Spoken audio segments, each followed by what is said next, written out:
Hey everyone, Ben here, back in iRacing for a new season and in a new car, the Ferrari 499P, and in a new series, the Fixed Prototype Challenge. We're at Watkins Glen, and as ever, I've qualified in the mid-pack. So this is going to be a big challenge just to survive. It's a stacked grid, a 1.9k strength of field, and we're about to get underway. And I'm really now nervous in the cockpit. Will we all get through lap 1 here as the pack is very closely bunched together? We're heading down into T1 then. I've got the inside line. I've got to keep it nice and tight, but look up the road. Accidents already. That's 2 drivers out, I think, in the first corner, and we're now up the hill and into the extremely high speed section where of course we'll be slamming on the brakes and navigating the inner loop in just a short while. Cars fanning across the track. At least I don't have anyone down my inside. Everybody taking it nice and gently here on the first lap. That's really good to see. It's not uncommon to see some lunges and some dive bombs down into that section on lap 1. Thankfully, we all get through cleanly, and we're now into the middle part of the lap. Everybody's struggling a little bit with understeer on cold tyres. I just about kept it on track there, but I've lost some speed to Kasper Angowski behind me there. He's going to be down my inside into the uphill hairpin there, and he makes a very nice and clean move. Again, cars keeping in the slipstream up ahead. Visibility very, very difficult here, but look in the rear view mirror. A huge dive from Vincent Menke behind, and how on earth did he avoid barreling into me or into Angowski up ahead? That was super close. Another driver off to the right hand side. That's Bonello. He was leading this race. He's now out of contention completely. This is all kicking off here on lap 1. Fast and frantic. Angowski's got it wrong into the final corner, and we're going to get that position back from him. He understeered wide, had to get off the gas to avoid going into the wall. But let's take a look back at all of the incidents on that opening lap. We're following Dave Van Dam and Johnny Bolshaw into that corner 1 incident. It looked like there might have been a bit of netcode between them. This is following Johnny Bolshaw then on the inside. Maybe a little bit of contact that unsettled both cars, both drivers paying a big price for it. Then we've got the big misjudgment from Menke. I don't think he's intending to go for a move there. He just underestimates the closing speed. He ends up tagging the wall. And here's Bonello spinning out of the lead. He must be devastated in the cockpit. A huge chance for a win thrown away on lap 1.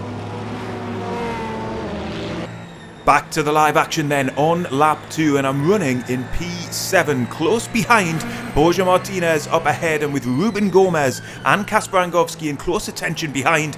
Martinez getting it wrong through the left-hander there, understeering once again, costing him speed on the exit. Drivers side by side up ahead and side by side in my rear view mirror as well. The racing here is ferocious, but it's really difficult to execute a pass. Not many big braking zones for these cars on this circuit. We're going to pop up the TV camera so that you can see Kasper Angowski behind me, his perspective on this action too. He is hustling, he is harrying me behind, but I have got very little room to work with up ahead as drivers vie for position. And at the moment, I'm really concerned that someone's going to make a misjudgment. The speed of these cars being what it is, it's then very difficult to respond and react. And once again, visibility really constrained as cars going side by side up ahead. Martinez trying the move down the inside. I'm going to follow him through as well, and that will be a position gained into T1. And look in the rear view mirror, it looks as if Angowski has gotten through as well. Yes, he has, and he is following me closely up the hill here. Will he have the slipstream to get alongside me into the inner loop?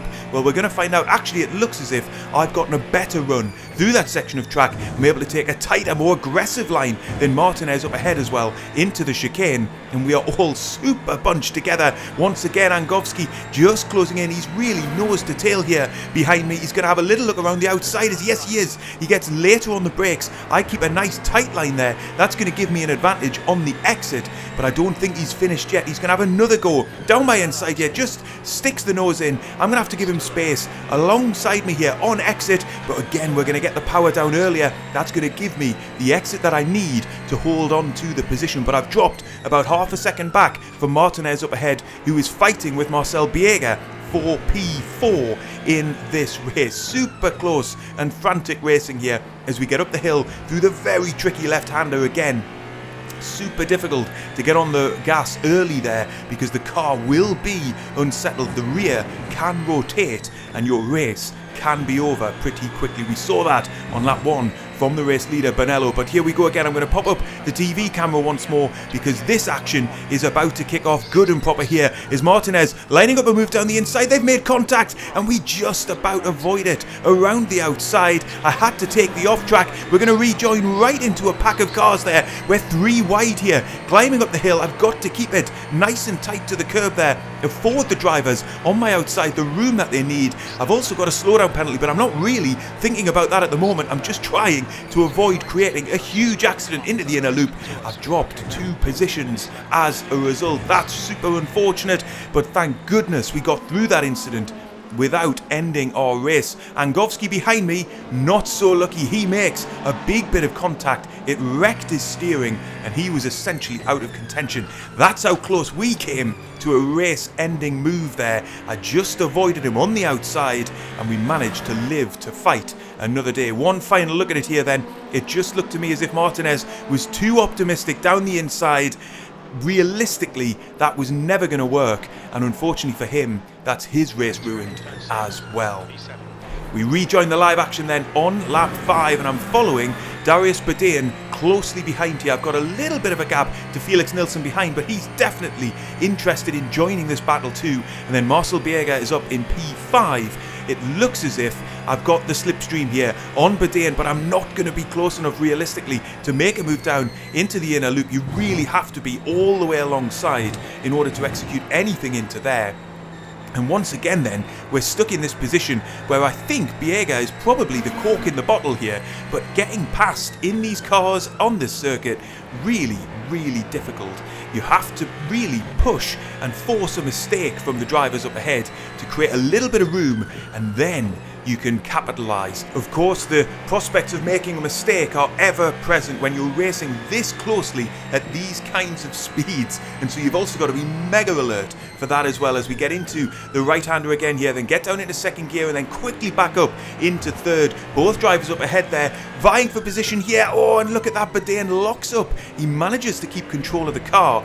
Biega holds on to his position there, but that's the sort of thing I mean. It wouldn't have taken a much bigger lockup there for it to be in a big shunt, and I'm not quite sure where I would have gone in order to avoid it. Look in the rear view mirror, Nilsson pushing hard. He actually grazes the wall there. That's going to give me a critical bit of breathing space into T1 again then, as we're on to lap 6 and looking to get into the tow of the 2 drivers up ahead again. Badain hassling Biega. Oh, he's been squeezed out on the inside again, very nearly a huge accident. That's going to give me the initiative climbing the hill. We are side by side here. Will I be able to out-drag Badain on the long back straight? I'm stuck on the outside of the corner here. I'm going to have to give him it on the inside. I didn't fancy going side by side all the way through the corner there. I felt it was the safer option to just let him by, but look at this. Fantastic racing up the hill at such high speeds, each of us giving the other room, and again Felix Nilsson behind being very sensible about things too.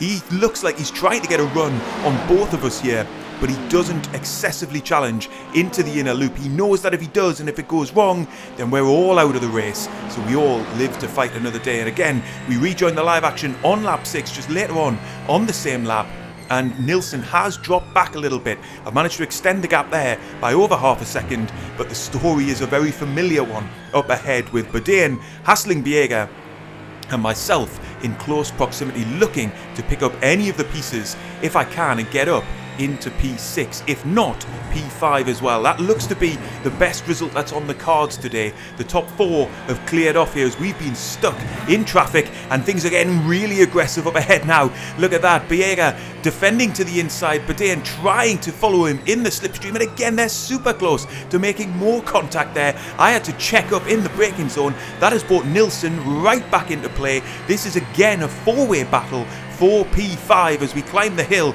We're all separated by around half a second. This could kick off at any moment here as we're now right in the slipstream again. Nilsson behind, just taking a sensible pill, as do we. We don't challenge side by side there and try and lunge down the inside, but look at that, Biega has made a bit of a mistake on the exit of the inner loop. That's going to put Badin side by side as we head towards the hairpin, and look at that, he's been forced out wide. Here's my opportunity, I get down the inside, we've got more power on the exit, and finally we've managed to squeeze past, but I've got to be wary here that he could easily try and challenge me straight back, and now it's me who's going to be stuck behind Biega here. I've got to try and keep this momentum going. If I can steal ahead of Marcel Biega up ahead, then hopefully we can run in some clear air and start showing my true pace in this race. I've got a good run there, out of the right-hander. I'm going to be down the inside, up the hill, try and keep it nice and tight. Biega's ran wide, and we've made 2 places up on this lap. We're up into P5. Fantastic, at last a breakthrough after lap after lap after lap of close racing, and it all came down to this move into the left-hander. Badin forced wide on the entry to the corner. That opened up the space for me down the inside. I had to be clinical, and that was the move done. And you can see actually it was less that he was pushed out wide and more that Biega just got very late on the brakes, left Badin with nowhere to go. And then just a few corners later, Badin tried to pressure me from behind. He ends up running wide on exit of the corner there. But then it was also Biega who ran wide at the top of the hill. That allowed me the space down the inside, and thankfully we've managed to get past cleanly both drivers there. I can now look ahead and try to see if there's more positions to be gained in this race. Big gap to the drivers up ahead, but as we've just heard from crew chief there's been an incident. A driver off to the left hand side. We're going to get up into P4. I ran wide there through T1, nearly joining him in the barrier. This was the battle then for P2 and P3, and unfortunately it's going to be the driver in P2 who makes a crucial mistake. He ends up spinning the car all by himself, but it's a big hit into the barrier. Really unfortunate there, and thankfully I was also able to gap the drivers behind to P5. You can see there I've extended to around 2 seconds, in part helped by the fact that they were fighting each other hard for a good few laps here, running side by side through some crucial corners, just slowing each other down. Great racing, a brilliant battle for them, but a huge opportunity for me to just stretch my legs, run in some clear air, so that by the time I got around to the final lap, I'd actually been lapping very consistently and enough to maintain that gap to the drivers behind while bringing the car home safely for a fabulous P4 in the opening round here of the GTP Prototype Challenge, and I've got to be really happy with that. As you can see from this video, this new series, it's popular, but it's also pretty frantic, and it's full of danger as well. Very, very enjoyable to race these cars. I'm sure it's going to continue to be a popular series this season, but wow, not for the faint-hearted. I hope you've enjoyed this race. If you have, I'm sure you'll enjoy one of the videos up on screen now.